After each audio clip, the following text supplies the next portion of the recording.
Misto Quente de hoje, agradecemos primeiramente aos nossos apoios culturais, que sempre está conosco, a Box Service, a Olhar Digital e a cervejaria Casabac, os nossos amigos que acreditam no nosso trabalho. Para a noite de hoje, nos blindando com a sua presença, um grande amigo, em primeiro lugar, e aceita o nosso convite sempre prontamente, o Flávio Ribeiro. Bem-vindo. Boa noite, meu irmão. Uma satisfação muito grande estar aqui e evidente que aceito com muita honra, um privilégio poder conversar com vocês nessa noite. Temos um carinho muito grande, sim, porque é uma amizade já que vem já de um bom tempo, graças a Deus, né? Eu te chamei aqui, Flávio, mas porque assim, é aquela dúvida ali, saber como é que tá o andamento da coisa, né? De policial, é um trabalho estressante, vereador, e a pergunta, para onde vamos? Então, meu irmão, de fato, a profissão de policial ela é muito estressante, mas ela também é muito prazerosa. Eu, graças a Deus, eu tenho o privilégio de não absorver muito o estresse do trabalho, consigo distinguir bastante o lado pessoal do profissional e eu me divirto muito mais do que eu me estresso. Claro que a gente tem os nossos problemas, as nossas dificuldades e como vereador eu tento fazer a mesma coisa. Eu tento atender todas as demandas que me aparecem, não são poucas, todos os dias, muitas mensagens. Eu até demoro um pouco para responder as mensagens justamente porque é muita coisa e a gente procura dar andamento em todas elas. Não costuma fazer migué, como a gente vê no mundo da política. E é uma coisa que eu estou gostando bastante. Sempre gostei de atender as pessoas e servir na Polícia Civil, na PM, coisa que eu já trabalhei também, e servir na política é muito parecido, porque você sempre está em contato com as pessoas. Na condição de vereador, hoje eu estou muito realizado, mas eu tenho um grande desejo que é disputar um cargo em nível federal, mais especificamente para deputado federal, porque entendo que é importante. Nós vemos que hoje as condições que se apresentam em Brasília, o nível dos deputados, eles estão muito aquém. Muitas pessoas se preocupam muito com o próprio umbigo e acabam deixando de lado os reais interesses da população. A minha bandeira sempre foi a segurança pública, mas hoje eu percebo que a liberdade da população está em jogo. A gente percebe o que está acontecendo em nível de Brasília, toda a corrupção, toda a sacanagem, e não é possível que a gente ache que isso é normal. Vem ceifando a nossa democracia, né? Nós temos, me permita falar, eu sei que os órgãos de imprensa, os veículos de comunicação, têm muito medo de tocar nesse assunto, mas nós percebemos que o grande defensor da democracia, dito pela grande mídia, está até o pescoço, enrolado, nesse caso, do Banco Master. Então, não é possível que a gente olhe para isso e ache que isso é uma coisa secundária, de menor importância. É um absurdo o que está acontecendo. Peraí. Antes de avançar, então temos uma situação aqui adversa. Peraí, um lançamento. Hã? Então estamos pensando em... Eu não estou pensando, eu sou pré-candidato a deputado federal. Opa! Eu não anunciei isso Olha aos a verdade 4 aí ventos. aparecendo. Eu não anunciei isso aos 4 ventos porque Sim. penso que não seja necessário. Sim. Tenho trabalhado. O teu trabalho por si só vai falar sobre Exatamente. isso, né? Sei que estou hoje no maior partido do país. É difícil encontrar um espaço dentro do PL, é o partido que eu me identifico. Fui o primeiro presidente do PL nessa nova geração, digamos assim, quando ele deu uma guinada à direita. Então, só para fazer uma contextualização histórica, quando o Jair Bolsonaro falou que ia disputar uma eleição, cogitou-se que ele iria para o Patriota. Então, eu abri o Patriota aqui em Timbó, e quando ele falou, não vou, eu vou para o PSL, eu saí e dei os meus primeiros passos como presidente do PSL. E quando o Jair Bolsonaro ficou sem partido e deu a entender que iria para o PL, nós migramos para o PL. Então eu estou na política por causa do Bolsonaro. Não porque eu sou um grande fã dele, sou também, mas porque o Jair Bolsonaro abriu os olhos de muitas pessoas que não tinham absolutamente nada a ver com a política, que viviam as suas vidas de uma maneira muito tranquila, muito sossegada. Eu não precisava da política para nada. Eu sempre tive uma vida estável. Servidor público. Eu não tinha motivos nenhum para me preocupar. minha esposa sempre trabalhando, nosso lar estava tranquilo. Eu tinha uma vida super pacata, mas entendia que só isso não bastava. Eu precisava não só ficar reclamando, olhando para a política, pô, como tá ruim, como esse fulano não me representa, eu tinha que dar a minha cota de contribuição. E aí fiz isso, saí candidato a primeira vez a vereador, saí candidato a segunda vez, tive uma experiência trabalhando dentro da Assembleia Legislativa, vendo os deputados estaduais trabalhando, entendi como funcionava a política e eu acho que estou preparado para assumir essa missão. Eu sei que não é um caminho fácil, às vezes as pessoas pensam, pô, Flávio, mas deputado federal não é uma loucura? Pode ser que seja uma loucura. Mas eu acredito num Deus que é capaz de abrir as portas, de fazer milagres. E não estou dizendo que eu preciso de um milagre. Eu preciso só de um trabalho bem feito e colocar meu nome à disposição. Eu me considero, sim, mais capacitado do que a imensa maioria dos deputados que estão lá hoje em Brasília. Porque a gente nota, assim, a maior surpresa nossa é a falta, aquilo que você falou no início, né, do cidadão, a falta de comprometimento da gente com a política. Exato. Ao qual está refletindo hoje toda essa balbúrdia. Né? Porque Não estamos tem a soltos. menor dúvida. Porque estamos soltos. Né? Então, o cachorro, o poste está mijando no cachorro, inverteu os valores. Quem era para servir, está sendo servido. É exatamente isso. Né? Em Exatamente miúdos é isso aí. Mas por quê? Porque o povo... A gente trata a política como se fosse algo secundário, algo Sim. de menor importância. Sim, não, e não é de fundamental não é para importância. nós, isso não vai me impactar, sabe? Giba, eu te faço uma pergunta. Quando tem uma eleição para vereador, quais são os critérios que a imensa maioria das pessoas usa para escolher o seu candidato? Eu conheço o cara, é meu amigo. Se eu precisar de uma coisa, eu tenho o telefone dele. Matou a charada. É isso. Sabe? E se você tem uma empresa, você vai contratar a pessoa como? Currículo. Se ela tem capacidade. Sim. Ora, se você pega uma pessoa para servir na tua empresa, ela tem que ter capacidade, por que para gerir a coisa pública, por que para fazer leis, para fiscalizar o executivo ou para administrar a coisa pública, você pega uma pessoa que, não, é meu amigo, é meu parceiro, é meu cunhado, é meu primo, meu vizinho. Cara, que ignorância é essa? Pelo amor de Deus. Mas aí que está a questão, Flávio. Eu até entendo que tu queira mudar do teu jeito e te agradeço porque alguém... Como tu falou, tu estava confortável com a tua família, estava tudo indo muito bem, aí tu disse, não, eu estou inquieto, eu tenho que fazer a minha parte pela minha sociedade. Né? Eu entendo a tua direção, eu já pensei sobre isso também, muitas vezes. Mas não na parte política. Tem quanta gente inteligente que é administrador hoje está aposentado. Poderia ter uma oficina, né, de uma oficina ali para tal. Pessoas com mídia poderiam ter uma hora de um espaço para ensinar a molecada a se interessar por essas coisas, porque antigamente, veja bem, era tudo esporte na nossa cidade e região. Era tudo cultural. Então, era-se usado essas oficinas através da cultura. Por isso que a gente ainda está, vamos lá, não intacto, mas... fidelizados com a cultura alemã, italiana, claro. Ainda e tal, porque conseguimos segurar essas raízes. Até quando já é outra coisa. Até porque você está à frente de muita coisa que a gente não sabe. Por exemplo, o que eu ia te perguntar, o que esse momento de vereador, vamos para quanto tempo agora? 1 ano e pouco? 1 ano e 3 meses. 1 ano e 3 meses, pois é. O que tu achou que era real e não era, e o que realmente tu disse, não, realmente...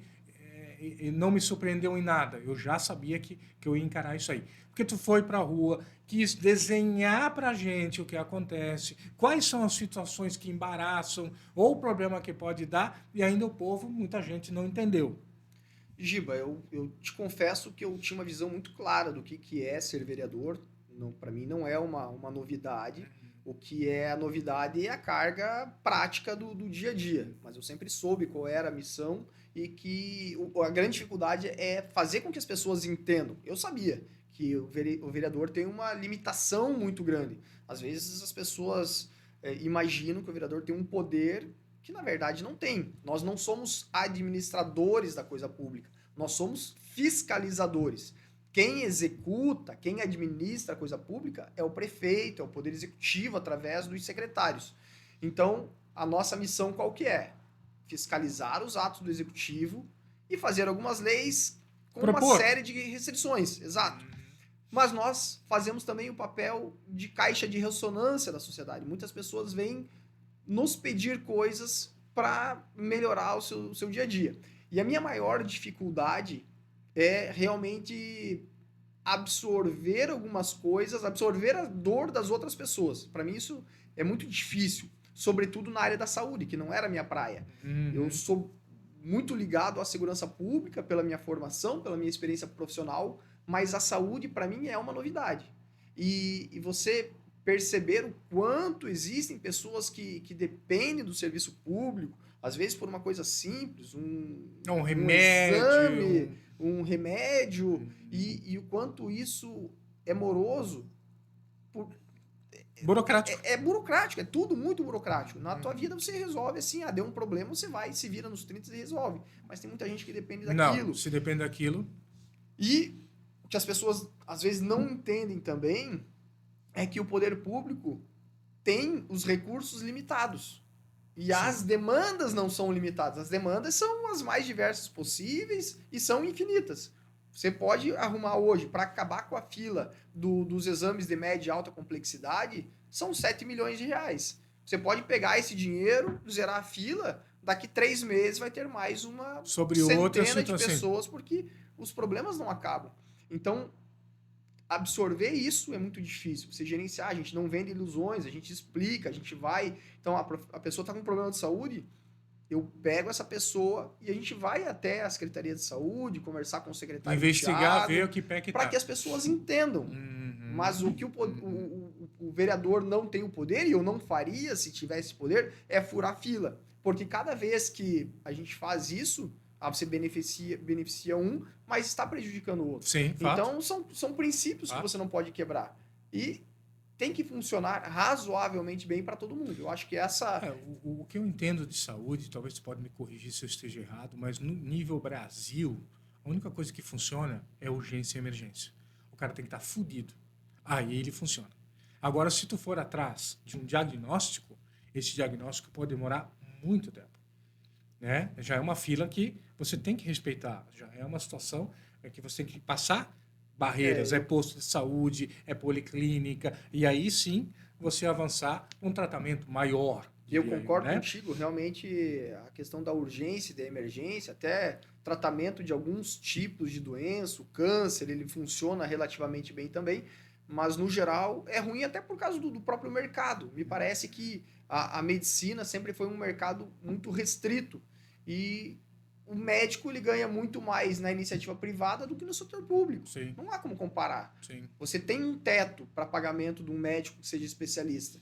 Ao passo que na iniciativa privada o céu é o limite. Os caras ganham muito mais dinheiro. Então, há uma escassez desses profissionais que são especialistas para atender a demanda. Mas não é só isso. A questão dos recursos também são bastante limitados. Então, isso, para mim, na condição de vereador, é a parte mais difícil. Frustrante.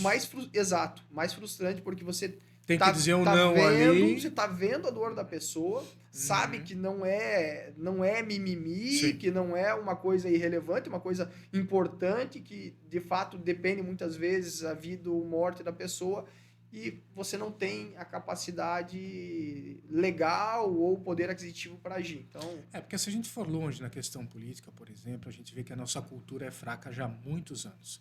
Quando a gente achou que a gente ia ter um salto maior com a nossa nova juventude, com toda a informação, com tudo à mão, a gente viu que foi um descaso nos últimos 5 anos ou 10 anos.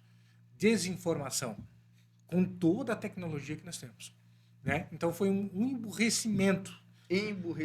Essa idiotização, imbecilização. Isso, por coisas que assim, a gente está brigando agora por ideologia de gênero, por norte, nordeste, sul e sudeste. Nós estamos brigando por coisas que não são relevantes ao que realmente interessa, o que está atrás da cortina. Mas eu vou fazer o papel de entrevistador agora. Vamos lá. Você acha que isso está acontecendo ao acaso? É uma coincidência? Ou é um emburrecimento programado?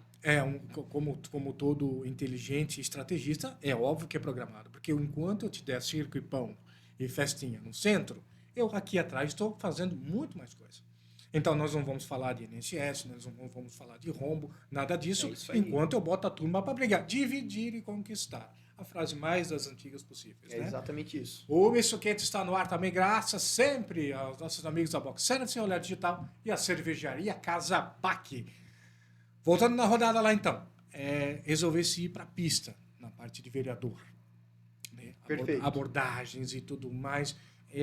Eu, particularmente, achei alguns trabalhos bem bacana, mostrando a realidade de muitos que a gente nem imaginava. Que tem gente que dorme debaixo da ponte, tem dependentes químicos, que não são pessoas ruins, desculpa, na minha visão. São doentes que não têm o tratamento ou não querem o tratamento.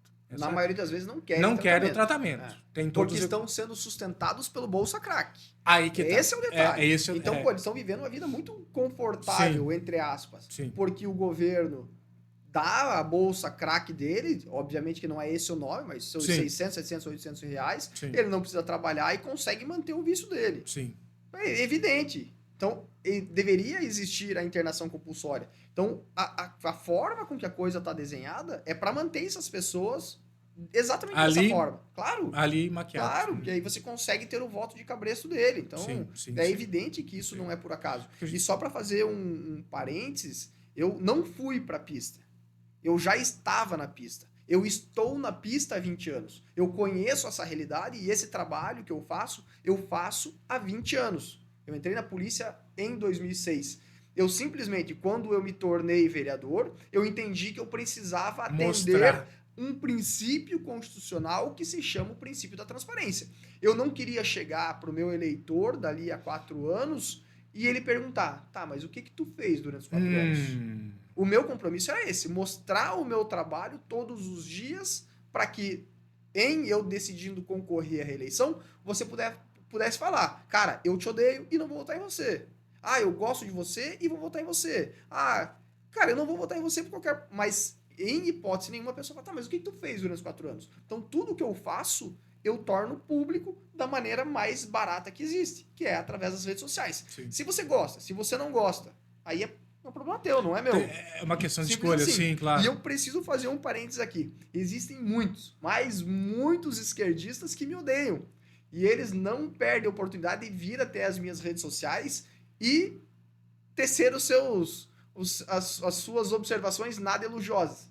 Continuem fazendo isso. Eu amo quando vocês fazem isso, que pra mim é um troféu. Eu entrei pra política justamente pra combater isso. Então, eu não fico chateado. É Ibope, né? Não é questão de Ibope. Não é que realmente, pra mim, é um troféu, porque eu entrei pra combater a esquerda. E quando a esquerda está insatisfeita com o meu trabalho, ponto positivo. Foi pra isso que eu me propus. Entendi. E eu nunca escondi isso dos meus eleitores. Talvez algum mais avisado esteja decepcionado, mas eu tenho certeza que a imensa maioria dos meus eleitores apoiam essa conduta que eu tenho. Essa programação toda de experiência que tu teve, estás trazendo, né?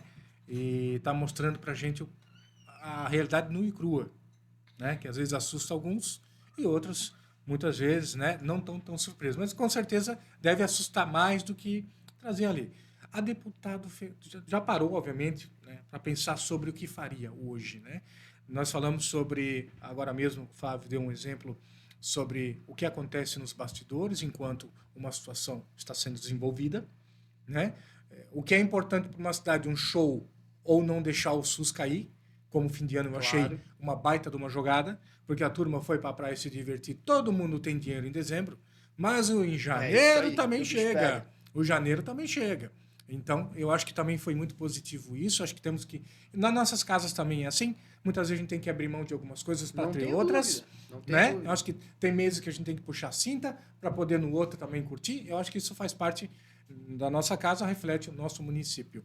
A deputado, hoje, o que você acha que você poderia contribuir mais, além dessa questão? Giba, então... Deputado federal, eu também não me iludo. Eu sei quais são as competências. As pessoas é que precisam entender exatamente qual é a função do deputado federal. O deputado federal, ele é um vereador hipertrofiado. Ele é um vereador, entre aspas, não levem ao pé da letra isso, pelo amor de Deus, estou fazendo aqui uma comparação analogia, né? Porque a atribuição dele é também fiscalizar o executivo e legislar com uma série de restrições. O que eu quero dizer com isso? Às vezes é muito mais importante, no meio de 513 deputados federais, você impedir que coisas ruins aconteçam para o Brasil do que necessariamente você aprovar a lei. Até porque é muito difícil um deputado federal aprovar uma lei. Porque ele tem que Porque convencer são a casa toda. 503 E quando não barra na Câmara. Muitas vezes você pega a entrevista do Nicolas Ferreira dizendo que ele tem dificuldade de aprovar uma lei, porque quando as pessoas veem, os deputados, principalmente de esquerda, veem que é o nome dele lá em cima, eles já fazem de tudo para barrar. Mas você pega a atuação de alguns deputados federais que denunciam certas coisas que estão em tramitação na Câmara dos Deputados, e isso gera uma pressão popular para que aquilo não ocorra, já é um ganho absurdo. E as pessoas precisam entender isso. Não, e é na boca da noite, né? Sempre na boca da noite. Eu vou te dar um exemplo do que está acontecendo agora. Tem a PEC da Segurança Pública que está tramitando. O relator colocou nessa PEC da Segurança Pública um tema que é muito sensível e que eu tenho certeza que a imensa maioria da população já aprovou, que é a redução da maioridade penal. Como aconteceu na Argentina, né? Claro. Você pega a cidade de Aracruz, no Espírito Santo, teve um vagabundo, um marginal, que assassinou 4 crianças e deixou 12 feridas. Entrou no colégio e morreu. Esse cara foi preso. Quanto tempo você acha que esse cara merece de pena? Ah, cara, eu acho que nem se fala em pena. Aí que eu acho que o nosso sistema tá Quanto tempo ele ficou preso? Não. Ele tá solto. 3 anos ele foi solto. Bom comportamento. E aí tem os defensores, os marginais, que defendem que esse marmanjo de 16 anos, em 3 anos tem que estar solto. Mas que é isso? Mas daí a pergunta, vamos mais além. Você de casa também sempre deixa nos comentários, como o Flávio mesmo falou, sempre nos acrescenta, ou seja, positivo ou negativo. A gente sempre quer melhorar. Mas um caso extremo de mudança. No meu ver, eu vou te dizer o porquê. O Brasil, ele vem com uma cultura, como eu falei, deu uma estacionada nos últimos 10 anos. Sim. Teve PECs e situações que a gente vê, pessoas ainda vivas lá dentro, que assim, tu não acredita que tá lá ainda. Tu me desculpa, meu irmão. Sabe? Perpetuou uma família inteira lá, mais de 30, 40 anos. Tu me desculpa, cara. Isso não contribui mais, cara. Tá? E isso já tá tão amarrado que não, só com a morte. E a morte também não chega. Aí a minha pergunta é assim, ó, o que eu aprendi até hoje com 43 anos? Lá, o brasileiro só aprende na carteira. Eu concordo contigo. Aí outra coisa que eu vou te dizer, leis mais duras, penas mais duras. Claro. Sabe? E qualquer coisa que tu me disser, não, mas eu quero entrar para cuidar disso, tudo bem, cara, que legal. Mas enquanto a gente não tiver uma pena de morte, enquanto a gente não tiver leis drásticas, a balbúrdia vai continuar e vai solto. Eu concordo contigo. Tá? Concordo plenamente. Nós não vamos mudar o Brasil em 30 anos, em 20 anos, sem ter essas aprovações. Não vai. É justamente isso que as pessoas precisam entender. Toda a nossa, não sei se pode se dizer, mas revolução cultural, que na verdade foi uma revolução ruim, que, como você mesmo disse, emburreceu as pessoas, ela vem ocorrendo paulatinamente ao longo dos últimos 30 anos. Você pega na década de 60, nos Estados Unidos, com Marcuse, que se exilou nos Estados Unidos e projetou, junto com outros pensadores, a Revolução Cultural. E eles transportam para o Brasil, através do Paulo Freire, que é o grande mentor intelectual da esquerda, e começam a idiotizar as pessoas. Isso. Você pega a idiotização através, principalmente das novelas, que na década de 80, 90, início dos anos 2000, foram muito fortes, eles começaram a normalizar uma série de questões. E hoje nós temos uma geração completamente idiotizada. Então nós temos que entender que uma contra-revolução cultural vai levar, no mínimo 30 anos. Mínimo. Não adianta você querer achar que vai colocar um presidente, um senador, um deputado federal e as coisas vão resolver. Nessa revolução cultural, eles conseguem a hegemonia cultural através dos microagressores, eles chamam de agressores celular. O que é agressão celular? Você forma, às vezes, um professor militante. Eu sei que não existe. No Brasil não existe professor militante. Chega a ser um sacrilégio a gente falar isso. Muitos professores ficam doídos. Mas a verdade é isso. Você forma um professor militante, você forma um conselheiro militante, você forma um diretor, um reitor de universidade, você pega um DCE de uma universidade e você começa a criar microagressores. E aos poucos essas pessoas vão transformando a hegemonia cultural, ao passo de você chegar num momento em que você não pode dizer que homem é homem e que mulher é mulher, sob pena de estar cometendo um crime. Que crime? Transfobia, por falar a verdade? Que homem é homem, mulher é mulher? É bizarro, mas a gente chegou nesse ponto. Tu tá rezando as 10 leis de Lenin. É isso, né? é Tu isso. tá rezando isso. Então, se você dá um Google ali, você vai entender o que a nossa política se transformou. E esses passos desse cearense, de 1910, se eu não me engano, ele leva exatamente como tomar um poder. E ele vem realmente nessa hegemonia. É isso aí. Né? E é isso que o Congresso, que o Flávio estava falando antes, tenta aprovar, às vezes, na boca da noite. Né? Leis mais duras para quem tem arma em casa, né? Liberdade sexual. Liberdade sexual é um tema bonito para legalizar pedofilia, incesto. A gente teve uma decisão recente de um Tribunal de Justiça de Minas Gerais, salvo engano, que absolveu camarada de 40 e tantos anos, 50 e tantos anos, tendo relação sexual com uma criança de 12. Porque eles... Cara, é esse tipo de agressão celular que acontece. Então, isso acontece... É que assim, tu libera o princípio e depois o escancarado é como se a gente fala sobre as drogas, por exemplo. Pô, o que tem de mais fumar uma maconha? Mas não é a maconha o problema. É a porta que ela abre para as demais. Não tem a menor E essa é a dúvida questão disso. da sexualidade, essa é a questão do roubo discriminado, né? Então, isso tudo é um palco montado. E aquilo que você falou, nos emburrecendo, não nos dá a garantia de pensamento e de mudança. Então, hoje, metade do país vive de Bolsa Família. Poxa, a minha pergunta é, qual é o critério do CRAS para liberar? Metade do país está doente, Flávio. Em quem você vota? Esse deve ser o critério, né? Porque não... Não, mas assim, metade do país está doente. É óbvio que sim. No meu ver, se eu Bolsa Família claro. é porque eu tenho alguma deficiência. E a outra metade está preocupada demais com o TikTok, com o Instagram e não consegue perceber o que está acontecendo. Muito poucas pessoas estão realmente preocupadas com os usos. Então o que eu digo assim, ó, é exatamente agora, voltamos ao nosso princípio. O teu trabalho, eu acho que ele está sendo bem visto, no meu ver, porque é uma sementinha. Talvez não agora, mas na tua casa a coisa deve estar em ordem. Na minha casa a coisa vai estar em ordem. Então a gente começa às vezes na nossa rua, depois no nosso bairro, então a gente também vai ganhar a mesma proporção, porque se você vê, nós não chegamos até aqui hoje simplesmente do nada. Foi plantado sementes, foi feito situações e até mais, a gente não sabe aonde vai chegar, né? Porque o plano não termina por ali. Ele se arrasta porque assim, tem ainda a nossa cultura que ainda está nos segurando, mas até quando? Porque apostaria que muitos, nas próximas eleições, será que todos vão ser daqui? Será que isso vai perpetuar a pergunta? Essa é uma dúvida que paira para todo mundo curioso. Que está um pouco na política. Eu também sou de fora, sou natural do Paraná, cheguei em Santa Catarina em 1993, na cidade de Porto União, no União da Vitória, Norte, que faz a divisa ali. E em 2006, final de 2006, eu vim para Timbó. Vim para cá pensando em ir embora, porque não tinha absolutamente ninguém aqui.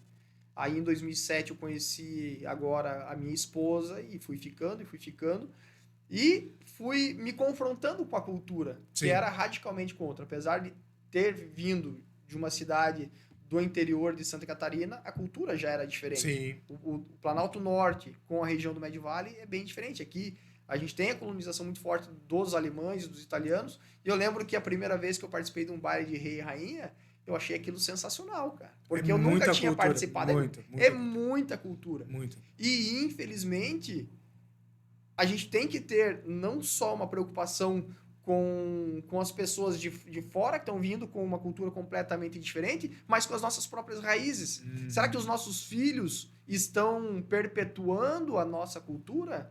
Será que a gente está incentivando? Eu participo muito de associações de bairro, trabalho ali no Água Verde com uma galera, e eu vejo que a geração que trabalha voluntariamente já é uma geração 50, 60 a mais. Tem pouca gente jovem dando seguimento àquilo. Então, naturalmente, as coisas vão se acabando. Aliado a isso, vem uma migração muito forte que acaba trazendo a sua cultura também. Então, não vai ter um casamento. Daqui a pouco a gente vai virar, daqui a pouco eu digo daqui uns 20, 30 anos, a gente vira uma cidade, mais uma do Brasil, que é cada um por si, Deus por todos. E isso, enquanto poder público, nós temos uma responsabilidade de não deixar acontecer. Fazer com que as pessoas que estão vindo se integrem à nossa cultura. E não o contrário, né? Claro, e não o contrário. Porque é muito legal aqui. As pessoas que vêm não tem como não gostar. Ah, mas não se acha um gaiteiro novo, quase, Não, hoje em dia, não, né? não se É acha. difícil, né? Eu conheço Já não gaiteiro nasce novo. mais Sirlene, já não nasce É mais Helga, verdade. né? Já não tem mais Isso isso é ali. verdade. Limpar um túmulo hoje, malemar, dia 2 de Não, novembro. não, Né? realmente Então, não, parece besteira, mas Mas é essas verdade. culturas que ele vem falando, exatamente isso que os nossos já vão perdendo. É Né? isso Que aí. é almoço de família de domingo, né? Aquele futebolzinho, a cervejinha com a turma, familiares de domingo. O próprio almoço no os dia a dia, né? cacetiro. Antigamente era Não. sagrado você Meu sentar com a Deus. tua família Você e voltava da almoçar. firma, sim. Pelo menos lá em casa. O pai desligava a TV, era um momento Sim. que poderia não ficar tagarelando muito. Mas Um era olhar momento já em bastava. família. Um Era olhar momento já em bastava. família, exato. Sim. E isso aí você fala e tem muita razão, porque os próprios valores da família estão se perdendo. Sim. Eu tenho muita reclamação de comportamento de aluno que não respeita os professores. E aí você faz uma regressão, tá, mas esse camarada, ele respeita os pais?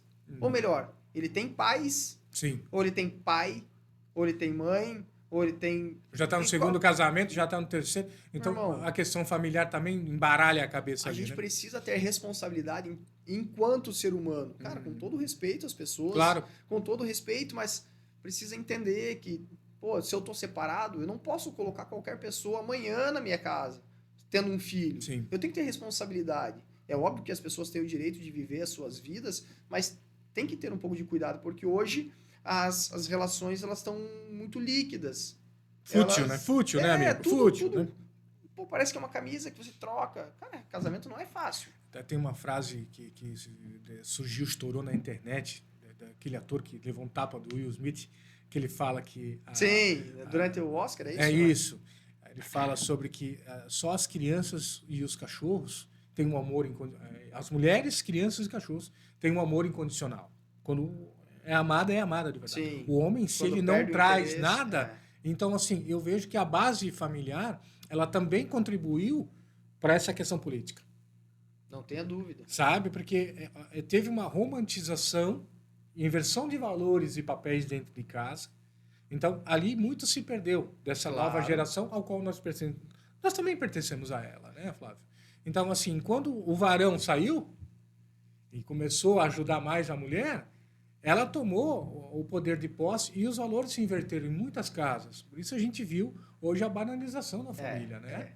E isso incentivado por essa revolução cultural Claro. que a gente comentou. Claro, Então, claro. e é uma coisa que a gente vai conseguir retomar aos poucos. Sim. Assim como a transformação pro mal foi aos poucos, a transformação pro bem também vai ser aos poucos. Como falamos agora no podcast sobre isso, eu também não acredito em uma mudança, a não ser, como eu falei, se a gente não entrar num país com regras claras e duras, nós não temos como aprender Acho isso. improvável isso acontecer, porque... Vai prejudicar logo a quem... Sim. Não é nem que vai só prejudicar, porque hoje as instituições elas estão formatadas de tal maneira que quando o poder político, Congresso Nacional, aprova uma coisa, vem o Poder Judiciário, sucumbe aquilo, enterra e acabou. Então a última decisão não está sendo nem do Poder Legislativo, nem do Executivo, está sendo do Poder Judiciário, que em última análise está legislando também. Está barrando tudo, o que é de acordo, sim, de acordo com a conveniência deles. Sim, porque assim, vamos lá, até a gente vê esse jogo de cadeiras lá em cima, é infundável, né? É infundável. Agora tu vai falar de novo sobre essa questão do currículo.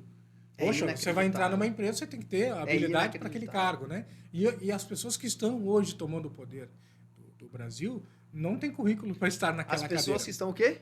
Tomando o poder. Tu usou o verbo correto. O verbo sim, tomando. Tomando é o poder. Sim, não tem currículo para estar naquela cadeira. Naquela não. Seria um outro lugar. Mas, enfim, esperamos também que a gente tenha essa situação. Fico feliz de tu ter... nos trazer e nos blindar com essa novidade, né? Com esse passo grande, mas para um homem grande também, no trabalho e na confiança que ele conseguiu em Timbó. Afinal, 1.100 e poucos votos não é para qualquer um.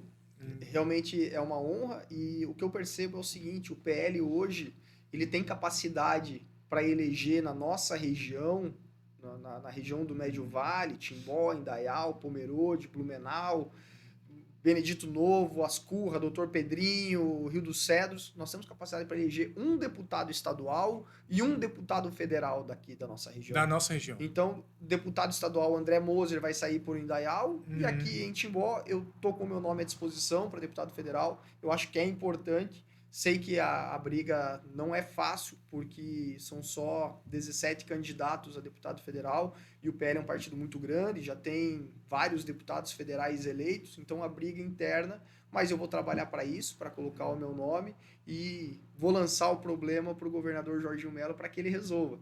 A minha vontade é essa, o meu desejo, eu me sinto preparado, eu entendo que Deus tem me capacitado, e não vou fugir dessa responsabilidade. Está nas mãos dele, está nas mãos do governador Jorginho Mello, e se for para ser, eu vou concorrer, vou trabalhar bastante, tenho disposição, acordo todos os dias cedo, vou dormir tarde da noite e vou trabalhar. É pela competência, Flávio, porque assim, como eu falei, vocês estão envolvidos nisso uma vida, não foi ontem. É aquilo que você falou, montei minha estrutura, montei minha casa, quem vê foi ontem. Mas a gente tem mais de 30 anos de trabalho envolvido, muitas mudanças, muitas casas diferentes, muitas situações familiares que te trouxe aqui até hoje. Agora, para desmoronar esse castelo de carta, basta um erro, já não serve para... Né? E tu tem essa consciência. É verdade, né? tenho plena consciência e sei que a política é uma máquina de moer reputação. Estou bem tranquilo com relação a isso. Eu sei que quanto mais a gente vai aparecendo, inclusive na relação do ambiente de trabalho interno, tenho sofrido um problema dentro da minha instituição, porque apareci um pouco demais e aí acabei sendo tolhido em alguns momentos. Estou sofrendo processo na corregedoria em virtude da minha atuação, mas estou com a minha consciência muito tranquila.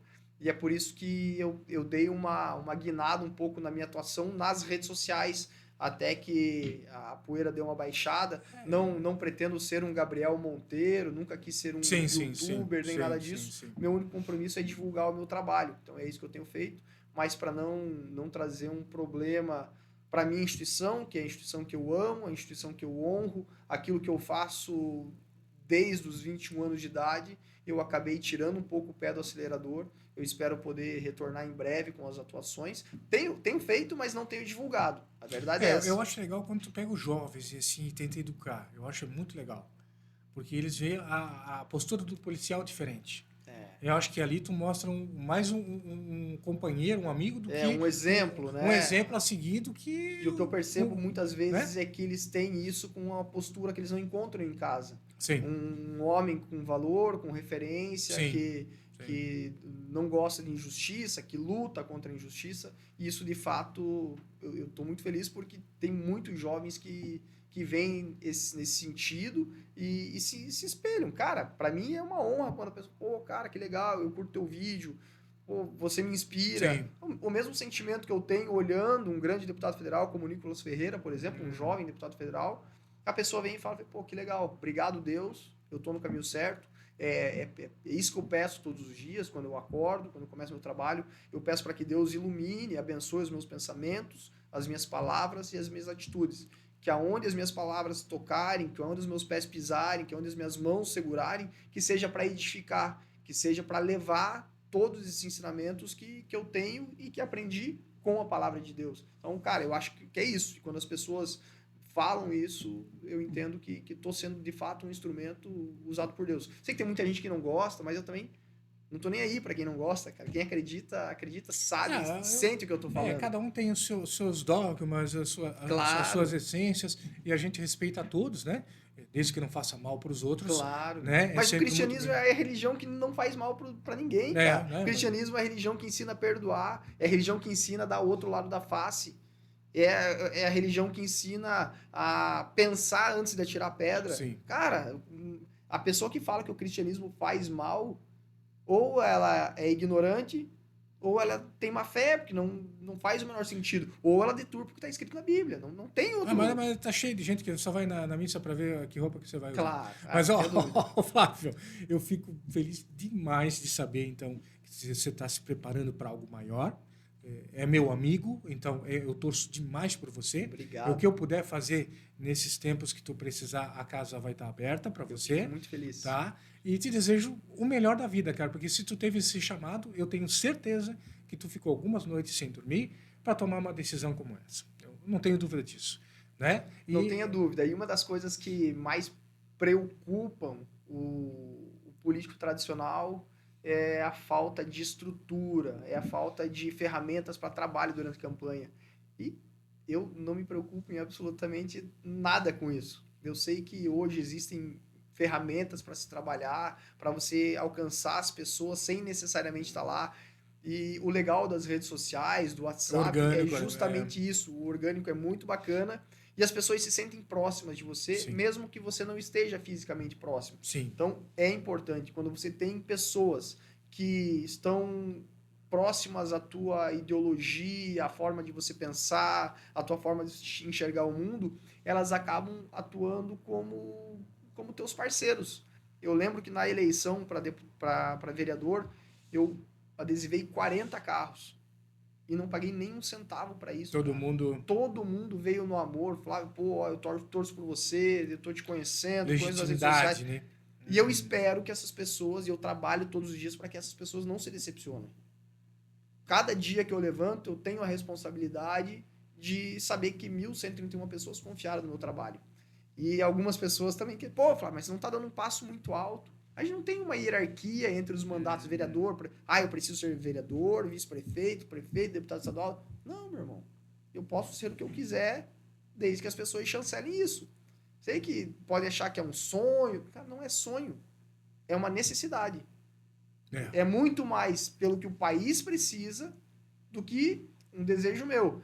Porque, eu vou te falar, eu tinha uma vida muito tranquila, cara. Muito tranquila. Não, eu sei disso. E a minha esposa, e eu quero mandar um beijo pra ela, ela é uma parceira demais. Ela não... Ela entende, deve ela ter uma apoia. Paciência de Jó, porque... Ela tem uma paciência de Jó. Sabe? Mas às vezes ela sente, ela acusa e ela fala, pô, Flávio, vai de novo, vai sair de novo. E quem acha que político não trabalha, cara, eu convido. Você está convidado a participar uma semana da minha rotina. Não, é vai porrada. Ver como é. É porrada. Eu sempre digo, a gente trabalha muito, mas produz pouco. Porque o nosso trabalho ele não é um trabalho palpável. É legal quando, às vezes, a pessoa chega, manda uma mensagem, obrigado. Pô, o caminhão-pipa passou aqui, tiraram a pedra, o pó de brita que caiu aqui na minha rua. Sim. Pô, deu certo o exame, deu certo a matrícula do meu filho, deu certo. É legal. A gente não produziu nada palpável, mas a gente conseguiu fazer as conexões para que aquilo desse certo. A gente conseguiu encurtar o caminho. Contar com a comunidade, né? Desburocratizar. Cara, a gente precisa desburocratizar Sim. e tudo. É ruim quando alguém vem agradecer. É satisfatório que as pessoas vieram agradecer, mas o ideal era que elas não precisassem de um político para resolver o problema delas. Sim. É isso que no Brasil que funciona. precisa. E outra, Claro. tanta coisa, tanto aplicativo que facilitaria Pelo tanta amor de coisa, Deus, não é pelo posto amor de Deus. porque exatamente atrapalha. Considerações finais, meu amigo. Meu irmão, eu quero primeiramente agradecer a Deus por estar me dando saúde, estar abrindo os meus caminhos. Quero agradecer à população de Timbó que, em sua imensa maioria, tem me apoiado, pelo menos a imensa maioria das pessoas que eu encontro tem me apoiado, tem dito que está aprovando o trabalho que eu tenho feito. Quero agradecer aos haters, isso me motiva, cada vez que você vem e me critica, me motiva, é um troféu, continue fazendo isso, porque é contra vocês que eu luto, é contra essa ideologia, e eu quero que Deus siga me abençoando, abençoando a minha família, abençoando a população de Timbó, para que a gente possa, dentro das nossas possibilidades, levar um pouquinho disso, que é Timbó, uma cidade que funciona para o estado de Santa Catarina como um todo e para o Brasil, que nós sejamos referência. Santa Catarina é o melhor estado do país, não porque tem os melhores políticos, mas porque tem o melhor povo. Os políticos são apenas reflexo do povo. E se o Brasil como um todo tivesse 30% do que é Santa Catarina, a gente seria uma potência. Mas para que a gente seja isso, a gente precisa acabar com as ideologias, com aquilo que está impregnado no povo, para que a gente, de fato, possa evoluir. Moral da história. Você tem que começar a se interessar por política, amigo. Exatamente. Flávio, obrigado mais uma vez, meu irmão. Para você também de casa, valeu. Pode acompanhar nas redes sociais. O YouTube vai estar na íntegra. Todo o podcast aí que a gente falou, tá? Então você procura lá o Misto Quente. E novamente um abraço ao Box Service, ao Lado Digital e também a cervejaria Casa Bach do amigo Célito. Um abraço a todos e valeu, galera! Tchau, obrigado.